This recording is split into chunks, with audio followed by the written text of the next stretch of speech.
All right, good morning, guys. Happy Tuesday. Give me a quick sound check here, make sure we are rocking and rolling. Hey, good morning, Marcos. Awesome to hear, man. Yeah, if you want to check out the group, let me drop the link for you here. We've got the $7 30-day trial. So I'll grab that for you.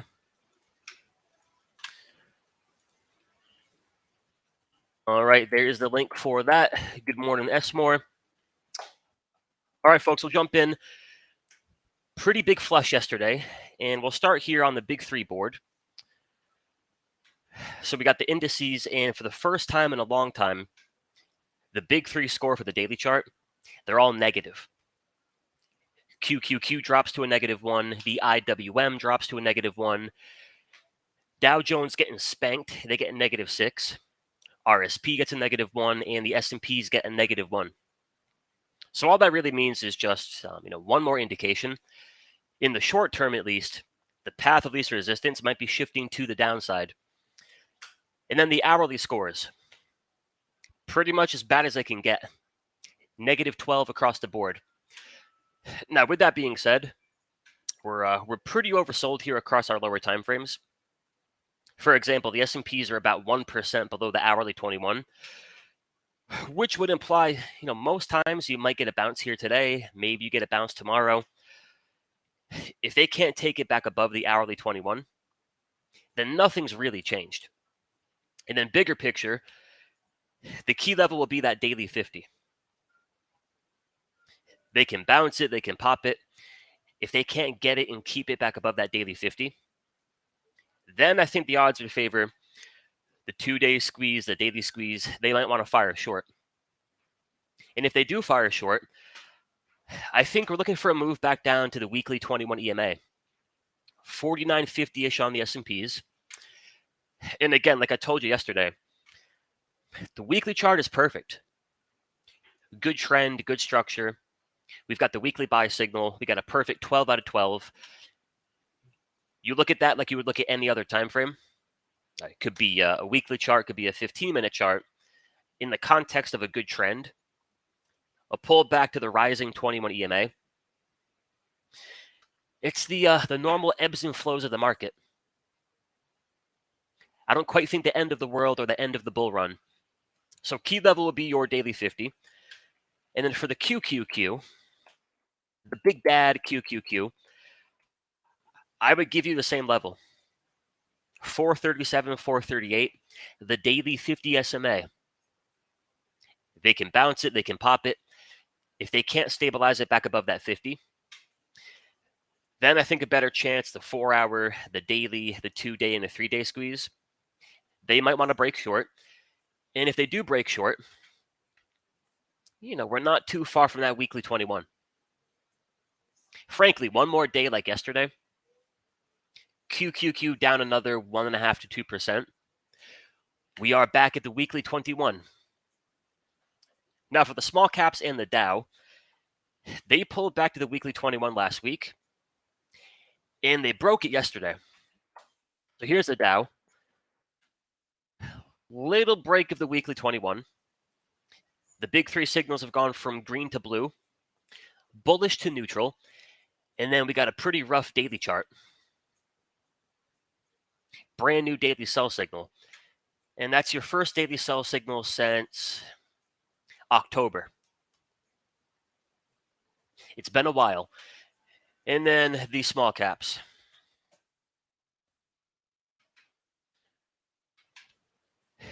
Daily squeeze fire short. Under the 21, under the 50, and they're actually taking it under the weekly 21. And very much like the Dow, they've lost their weekly buy signal. So keep in mind, you put the S&Ps and the QQQ first. If the S&Ps and the QQQ pull back to their weekly 21, pretty good chance the small caps and the Dow go a little bit lower. And then I think another important chart here would be the dollar. The almighty buckaroo. The weekly squeeze just fired to the upside, which would imply pretty good chance they might take the dollar back to about 107, 108. and typically strength in the dollar usually equates to some more weakness in the equities market. Up goes a Dixie, down goes the S&Ps, down goes the QQQ, down goes all your favorite stocks. So keep an eye on the dollar. And then we got our old friend, the VIX, right? The return of volatility. Huge push. I don't have an exact level. Call it 15, 16 bucks. So long as the VIX is above 15 to 16 bucks, expect more volatility. And then I think a couple of charts you want to watch today would be the internals. You can watch the ticks and you can watch the advanced decline. And if you remember, we had a little gap going yesterday. Right? The bulls came out with a bang. So notice the advanced decline gaps up. It gaps up into a positive reading. And then almost immediately, you get the big flush. They take it all the way down to the zero line. And then they take it down all day long into a negative reading. If you get more pressure in the advanced decline today, another indication we got a bit more downside. And then, of course, the ticks. Right? Ticks are pretty simple. If the ticks are hanging out at plus 500, plus 600, plus 1,000 all day, on an intraday basis, that gives the bulls a little bit of edge.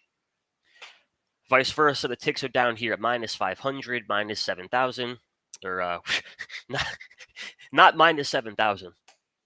If you see the ticks at minus 7,000, buy every put you can. Minus 700 to minus 1,000, then the bears have got the edge.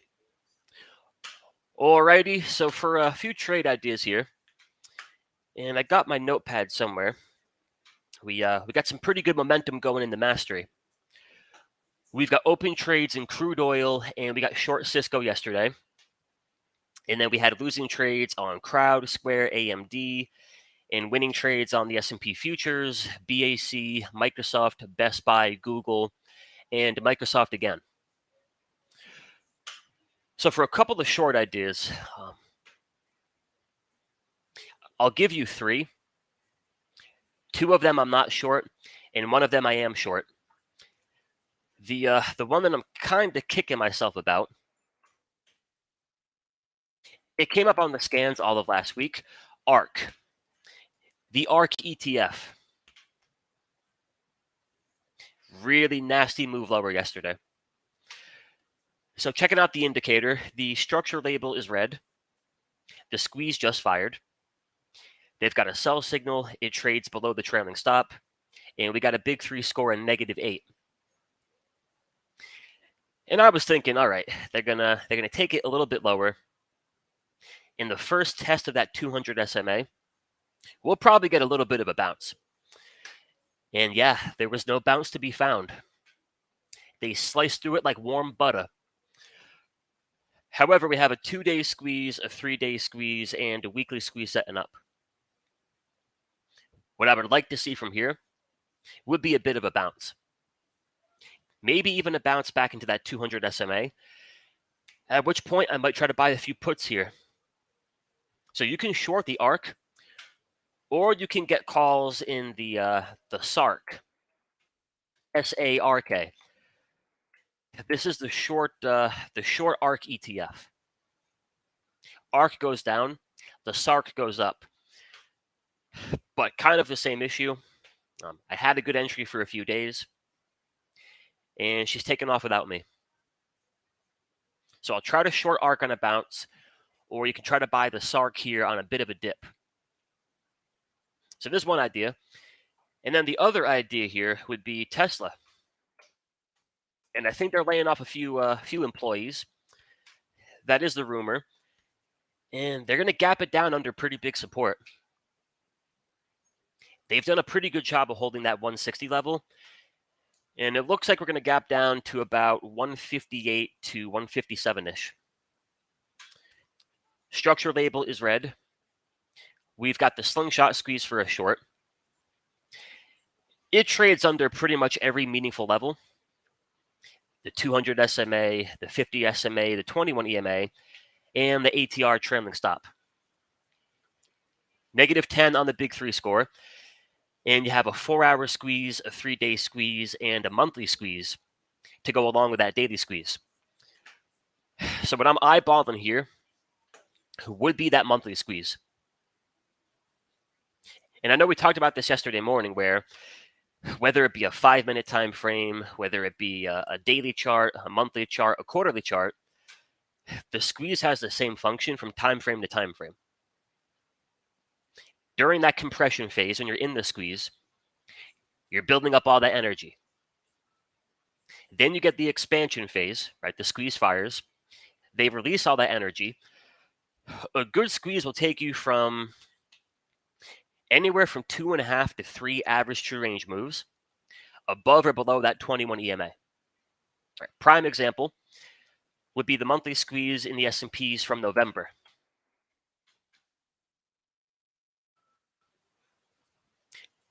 Now, if you're back there in November, it might sound like a little bit of a stretch to think the S&Ps can go up $1,000. It's exactly what happened. It functioned like any other squeeze. They built up energy, they released the energy, and that dotted green line, right, that measures 3 average true range moves above that 21 EMA. That's exactly where they took it. So for a short here on Tesla, based on that monthly chart, you might be thinking, can they really take it down to $100? Can they really take it down to 65? Inside the squeeze, so during the compression phase, they've taken it from 300 to about 160. If they can take it down about 50% inside of the squeeze, they can definitely take it down another 60, 70, $80 when the squeeze fires. So my thinking here would be get short before the earnings announcement, which of course that can work both ways. If earnings are really good, they might gap it up. Your puts might go to zero. But if earnings are really bad and they gap it down, then I think you're one step closer to seeing that squeeze break short. So my thinking would be try to get short before earnings, put on a position size where you can accept the max loss. And I'm thinking I'm going to go out to about November, December, and I would buy the 100 put.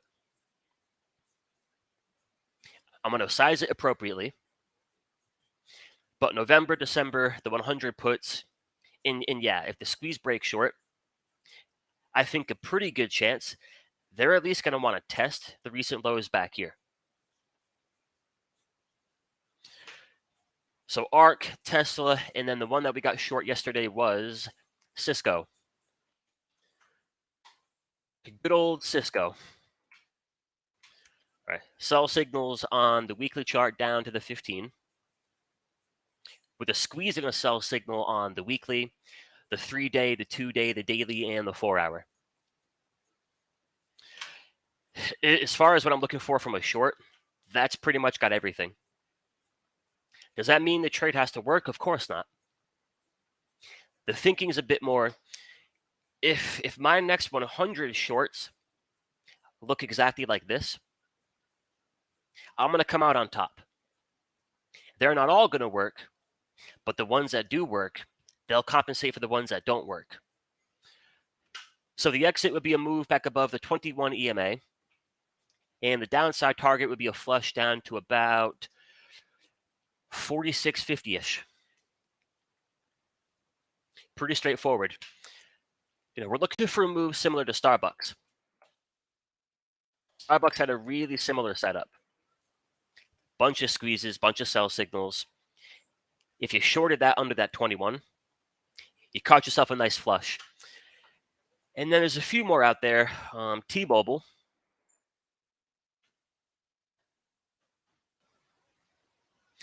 I like that for a short. I like Workday.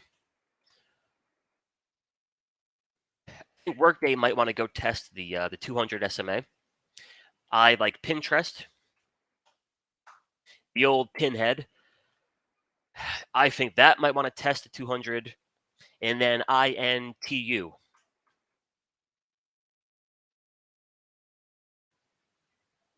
So ARC, Tesla, Cisco, T-Mobile, Pinterest, Workday, and INTU. If you want to simplify things, wait for a bounce in the S&Ps or the QQQ and just short the index. If you can find a good spot to short the index, you've pretty much got all the bases covered. If they take Tesla lower, if they take Cisco lower, if they take Pinterest and ARC lower, there's a very, very good chance it's because the indices are going lower themselves. As goes the stocks, goes the market. And then we'll take a quick look here at a few different sectors. The financials. They got whacked. Healthcare got whacked pretty good. They got some daily sell signals. And then XLK, the tech ETF. Pretty much the same thing as the QQQ. They lost the 21. They lost the 50. And now we got this big, we'll call it a quadruple squeeze setup. 3-day time frame, 2-day time frame, daily time frame, in the 4-hour time frame. If they can't stabilize it back above the 50, the odds in favor of the squeezes here break short, at which point that might kick off the pullback to the weekly 21. And they've also lost their weekly buy signal. From bullish to neutral. All right, guys, so there's a quick walk around the board, and then take a quick peek here at crude oil. I'm thinking we're going to get a brand new daily squeeze. You had one back here. All right, nice push. Now we're going through a bit more of that consolidation phase. If they can keep it above that daily 21, and they continue to print that daily buy signal, I think a few more days of that kind of action, we probably get a brand new daily squeeze. Instead, if they want to break it out and take it directly into 90 bucks, I won't complain about that either. And then energy.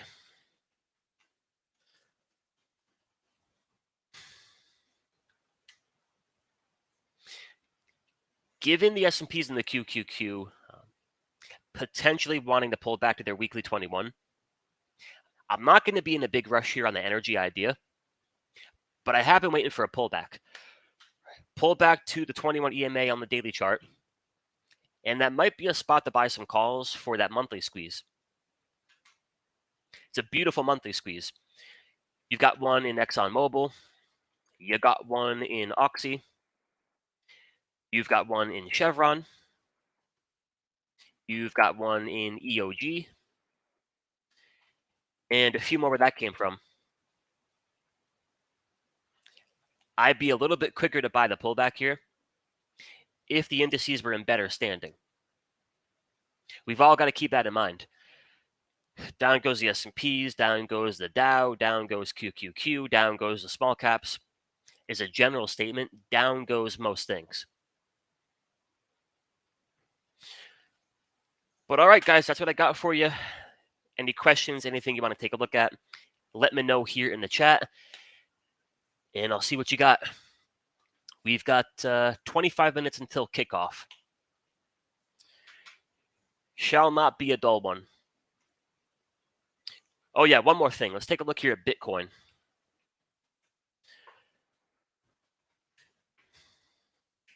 So pretty good pullback here in the futures. At the BTC, they're doing a good job of holding up here at the 50. But all in all, not a great setup. If anything, it's a bit more of a neutral setup. We got a big 3 score of 1. The signals are neutral. The squeeze is neutral. The structure is neutral. Not my favorite. And with that, you got the pullback in coin.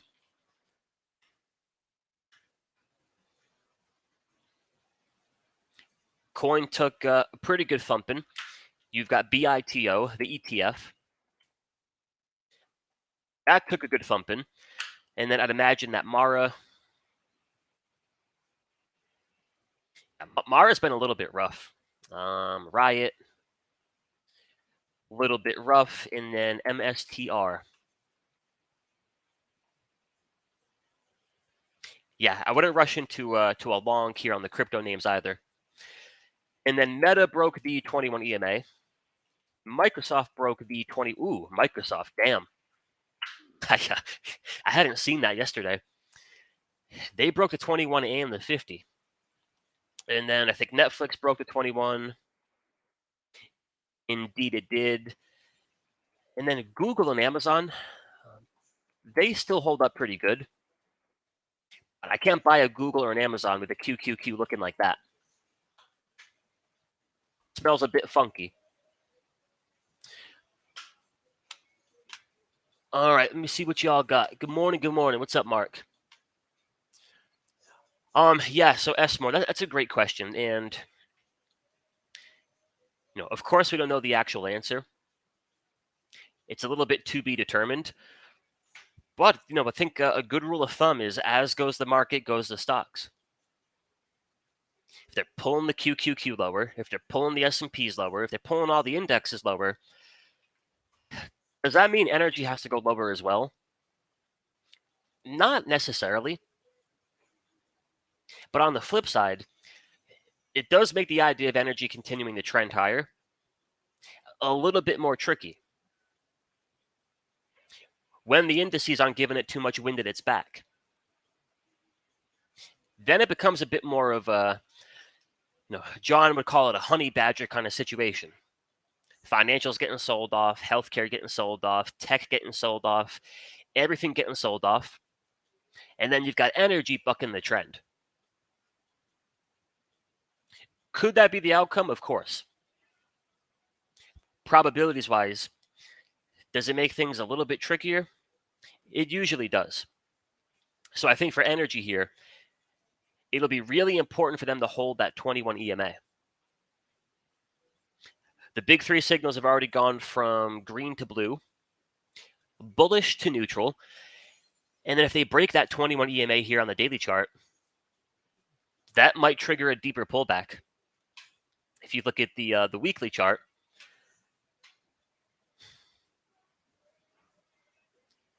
it all kind of worked as advertised. Big weekly squeeze, fired long, and it took it directly into the that 3 ATR target. So I think to avoid a deeper pullback, they've got to hold that 21 EMA.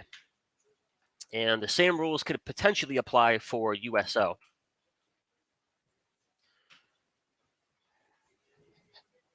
However, that holds up pretty good. She's in good shape for now. RB's got some EXPD. Oh, yeah. Nice call out. Good stuff. All right. I got to steal that from you. EXPD. Great looking short. 21 EMA under the 50. 21 EMA under the 200. It trades under the trailing stop. You've got sell signals on pretty much every time frame, with a weekly, a 3-day, a 2-day, a daily, a 4-hour, and a 2-hour squeeze. Yeah, I like it a lot. Better yet, if you can short it up here, you're going to maybe risk about $2 and change on a move back above that 21 EMA in exchange for a potential $4 to $5 flush. I love it. And because all the indicators are coming together, does it mean the trade has to work? Absolutely not. But if your next 25, 50, 100 shorts look exactly like this, you're going to come out on top. So long as you take good entries and good exits. Yeah, great call out there. Kirby, what's up, Kirby? I like your name. The S&Ps, yeah, let's go take a peek. Futures.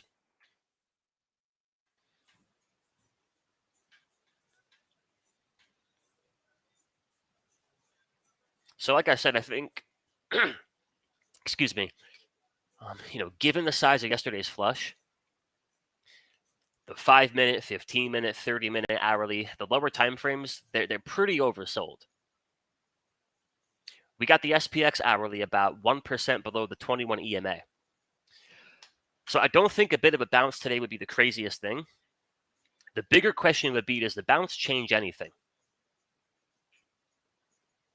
If we write down a list of all the problems, right, the problems in the signals, the problems in the structure, if we get a bounce today, tomorrow, Thursday, Friday, does the bounce fix any of those problems? I think from a simple point of view, if they can't bounce it and keep it back above that 50 and stabilize it back above that 50, then any bounce we get here this week hasn't really fixed anything, especially in the context of that daily squeeze now firing short. But I think we all got to keep that in mind. Jumping back to the cash market here, if the SPX is up 1% this afternoon, there might be a little temptation to jump in and buy those calls.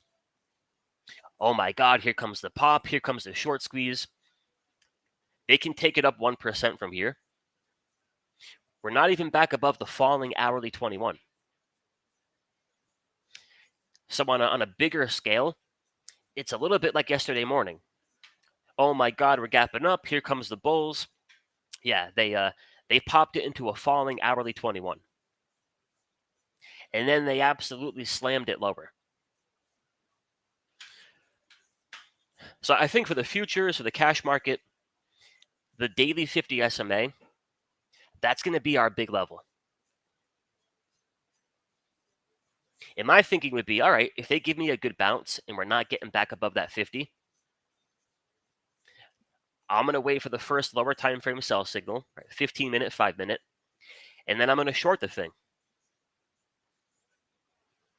I think under that 50, at least in the short term, we're transitioning into a bit of a short the rally market as opposed to a buy the dip market, which we've had since basically November. The tables may have turned, but we shall find out. Hey, good morning, Scott. Always good to see you, my friend. GFS. Yeah, nice looking short. So Scott, are you already short or are you looking for a short here? Wow, talk about a lengthy daily squeeze. They finally broke it yesterday. If you're already short, I love it. Bunch of sell signals, a -12, a 3-day, a 2-day, and a daily squeeze. If you're looking for a short, the only thing I want to consider here, can I short it on a bounce? If I can come in here and short it on a bounce, in most situations, I'm going to work a much better risk versus reward.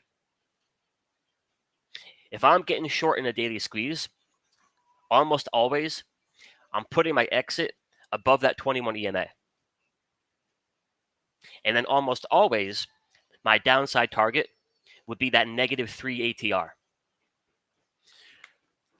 Which would imply if I short it today, call it at 47 bucks, I might catch another $1.30 a downside.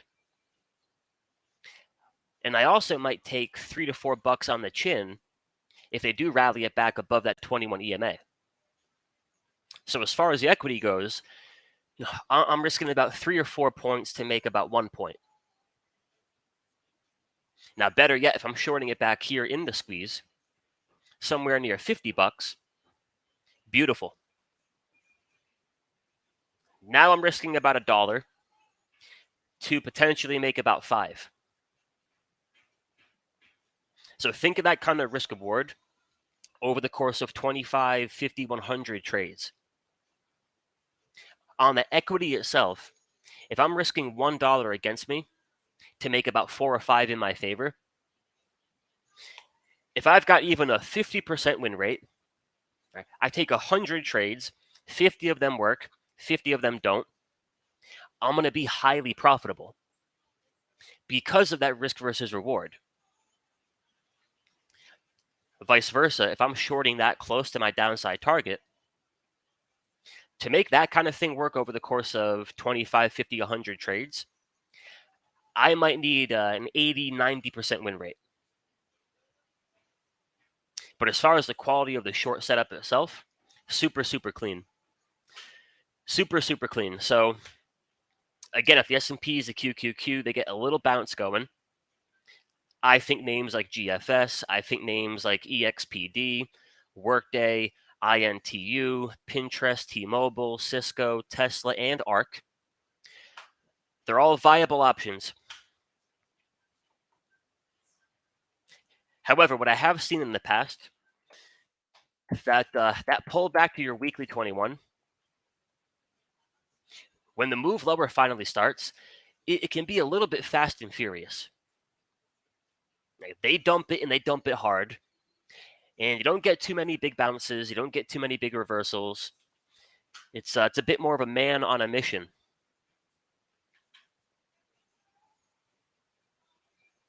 So for everybody on the call this morning, if you are short a few names right now, whether it be today, tomorrow, maybe next week, when the S&P's in the QQQ, if they do, reach that weekly 21 EMA, that might be a decent spot to take a few chips off the table. If we get down there, there's no guarantee it would be support. But if there's a big spot for at least an initial bounce, that typically would be one of them. So all kinds of things to keep in mind. But all right, my friends, I'll let you go here. For those of you in the mastery, I will see you all at 10:30 a.m. Central. Looking forward to today's session. For the rest of you, if you want to check out the mastery, we got the link here in the chat for the $7 30-day trial. And we welcome you to come on in and join us. But otherwise, guys, as always, thank you for your time. I appreciate you kicking off your morning with me. And I'll be back tomorrow, same time, same channel. Until then, be good, trade safe, adios. All right, one more here, MSTR. I can't leave you hanging. MSTR.